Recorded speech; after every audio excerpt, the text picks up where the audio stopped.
What's up, guys? I just picked up this Ricochet off-road skid plate. It looks very solid. Shipping took a little long, but the welds look really good. It feels very heavy duty. I mean, compared to this thing, the Honda. The stock ones, they hold up, but not really if you're gonna hit a lot of rocks and stuff. It comes with a really cool sticker. And it's actually a lot better than most stickers that I've seen. It comes with all the parts that you need, so you're not going to need to buy parts or anything. It just, for all the skid, like that skid plate, I've looked up skid plates on eBay. I wanted a really good skid plate. So this looks really, really good. It feels sturdy. It's kind of heavy, so I'm hoping that's good. Go check them out. It's ricochetoffroad.com. I'm going to put a link in the description of this part and just ricochetOffroad.com.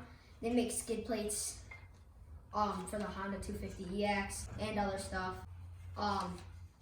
So I'm just really excited to put this on. Let's just get right into it.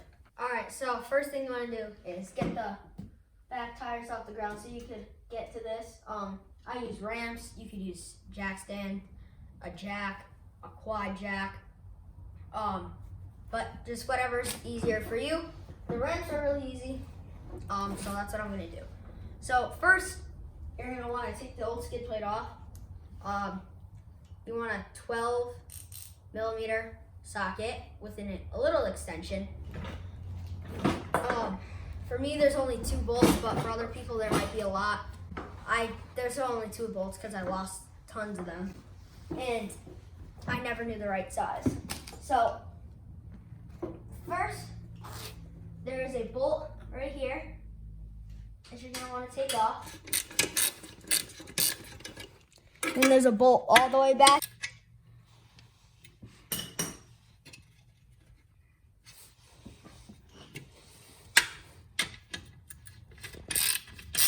Alright, so I just got it out. One thing to mention, you might want to be wearing safety glasses doing this because all that stuff was in there. All of it. And it could just fall out, hit your eyes, and that could really hurt. I found out the hard way. Something hit my eye, and it could fall on your head because you're not paying attention and you drop it. So I only had 2 screws here, one right here, and this one is supposed to go in too, which I didn't have that screw. All right, so just a little comparison. This is stock. This is Ricochet Off-Road. This one, it held up pretty well, but as you can see, there's a rusted hole right here. It's kind of getting little holes right here. It's very rusted, and it's not as sturdy as this. So I just needed a new one. It's very important to protect your diff. So just a little size comparison. Ricochet Off-Road definitely has the bigger one. This hole right here actually is this hole right here. So the screw that you would normally put in here goes right here because, as you can see, it's kind of lined up for this and this. This just protects the side of the diff. So the bolts that come with this is totally different from the stock one. This one with the spacer is a lot longer than this one. So you're gonna put it in like that. Then this one, you're just gonna put in right here. Then the one all the way, the longest one, you're gonna put it in, and then put the spacer right on top of that. So, this is how it should look.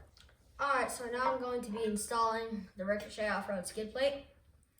I'm gonna use blue lock thread because I don't plan on taking this off.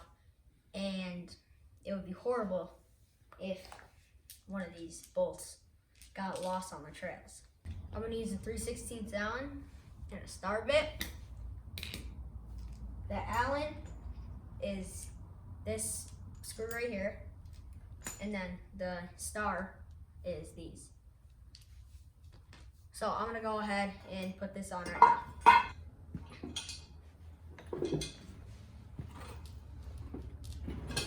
Alright, so I have the back screw in, just holding it on. It's gonna wiggle a little bit, which is fine. I don't have it tightened up. So first you're gonna wanna put some blue thread lock on it. Just a little bit, not too much, like that was a little too much. All right, now you're gonna wanna slide it in back here.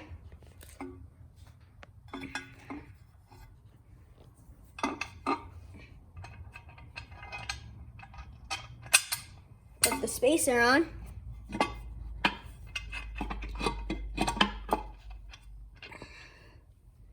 And adjust it so it can line up.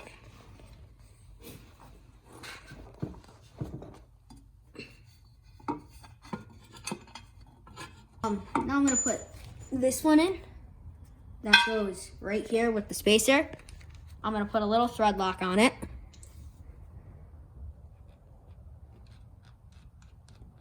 Make sure it gets in the first couple threads. Make sure your mouth is closed while doing this. All right, now you just wanna line that up. All right, so I had a lot of complications with this. This bolt actually doesn't need a spacer. I already said that it doesn't need a spacer. But right here I said that does need a spacer. It does not. This smaller bolt goes right here and gets threaded on.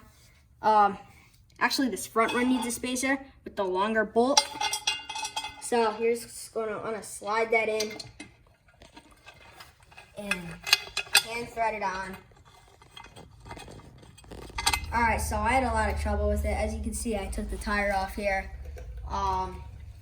This bottom one, it kind of lined up pretty good, but this one over here and this one back here, it was really hard to line up. To be honest with you, I don't know if I even did this right. The spacer's out here. That's not even flush. It was just really hard. There was no modifications done to the skid plate by me. It's just same screws, same everything. It was not the easiest thing to do.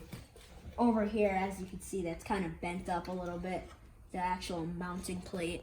So that might be part of the reason why that was really hard. But like I said, I have no idea if I did this right. So drop a comment down below if you know how to do this right. Leave a like, subscribe, peace.